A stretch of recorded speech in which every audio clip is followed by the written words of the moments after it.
తుఫాన్ కారణంగా అల్లూరు జిల్లా పాడేరు సెయింట్ స్కూల్ వద్ద భారీ వృక్షం పడడంతో ట్రాఫిక్ అంతరాయం ఏర్పడింది. విషయం తెలుసుకున్న పోలీస్ డిపార్ట్మెంట్ చెట్టు తొలగించి చర్యలు చేపట్టింది. దీంతో ట్రాఫిక్ అంతరాయానికి ఎటువంటి ఇబ్బందులు లేకుండా ప్రయాణికులు రాకపోకలు కొనసాగుతున్నాయి. ప్రధానంగా 10 దశాబ్దాలుగా ఉన్న ఈ భారీ వృక్షాలను తొలగించాలని ప్రజలు, ప్రయాణికులు పలుమార్లు అధికారులతో తెలియపరిచినా ఎప్పుడు చూసి చూడనట్లు పట్టినట్లు వ్యవహరిస్తున్నారని ఆరోపణలు చేస్తున్నారు. ఎప్పుడు ప్రమాదం సంభవిస్తే అప్పుడు తక్షణ చర్యలు అనే స్టేట్మెంట్ కి పరిమితమవుతుంది. ఇటు ఆర్ఎండ్బీ అధికారులు నిర్లక్ష్యం ఉండడంతో వారిపై ఎటువంటి చర్యలు ఉన్నతాధికారులు తీసుకోకపోవడంతో ఇలాంటి ఘటనలు చోటు చేసుకుంటున్నాయని స్థానికులు మండిపడుతున్నారు. గత హుదూద్ తుపాను ఏర్పాటు నుంచి ఈ చెట్ల ప్రభావం ఉంటుందని, ముందస్తు చర్యలు తీసుకుని ప్రయాణికులకు ఎటువంటి ఇబ్బందులు వాటిల్లకుండా చూడాల్సినటువంటి పరిస్థితిలో ఉన్నప్పటికీ నేటి వరకు అధికారులు చొరవ తీసుకోకపోవడం బాధాకరమని అన్నారు. ఇప్పటికైనా మేల్కొని ఈ జిల్లా కలెక్టర్ నివాస గృహం నుంచి సెయింట్ స్కూల్ వరకు ఉన్న ఇరువైపులా భారీ వృక్షాలు తొలగించాలని కోరుతున్నారు. ప్రధాన రహదారి వద్ద భారీ వృక్షం పడిపోయినటువంటి పరిస్థితి.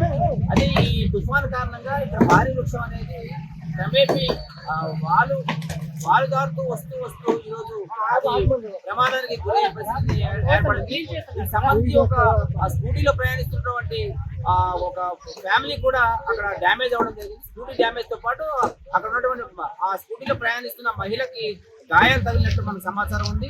అయితే దీనికి సంబంధించి ఈ 3 రోజుల ఈ తుఫాన్ కారణంగా ఇక్కడ మనం చూసుకున్నట్లయితే ఈ పాడేరు ప్రాంతంలో కలెక్టర్ అలాగే సబ్ కలెక్టర్, జాయింట్ కలెక్టర్ నివసిస్తున్నటువంటి నివాస గృహాలు ఏవైతే ఉన్నాయో అక్కడి నుంచి లగాయత్తు మన గుంటూరు సెయింట్ స్కూల్ వరకు కూడా 10 దశాబ్దాలుగా ఉన్నటువంటి భారీ వృక్షాలు అయితే రోడ్డు ప్రధాన రహదారికి ఇరువైపులా ఉన్నాయి.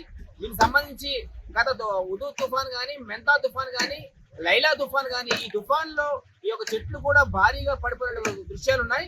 అలాగే అనేక మంది వాహనదారులు పై పడి గాయాలు పాలిన పరిస్థితి ఉంది.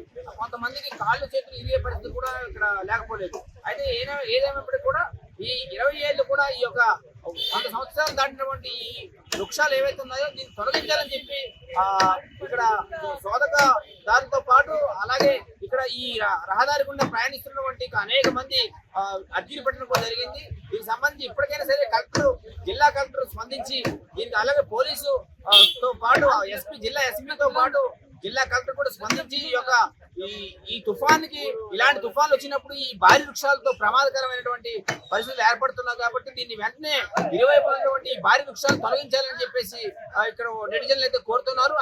అదే విధంగా ఈ రోజు ఏదైతే ఈ గంట ముందు ఈ యొక్క వృక్షం పడిపోయిందో దీనికి సంబంధించి చర్యలు తీసుకోవడానికి పోలీస్ శాఖకి ఇక్కడ ఉన్నటువంటి సమీప ఈ గ్రామస్తులు చెప్పడంతో వెంటనే పోలీస్ శాఖ వారు ఆధ్వర్యంలో కరెంటు లైన్ మెన్లు అలాగే కరెంటు సిబ్బంది వచ్చి ఒక చెట్లు ఇక్కడ నుంచి తొలగించే ప్రయత్నం చేస్తున్నటువంటి పరిస్థితి. Ramana, truth news, Paderu.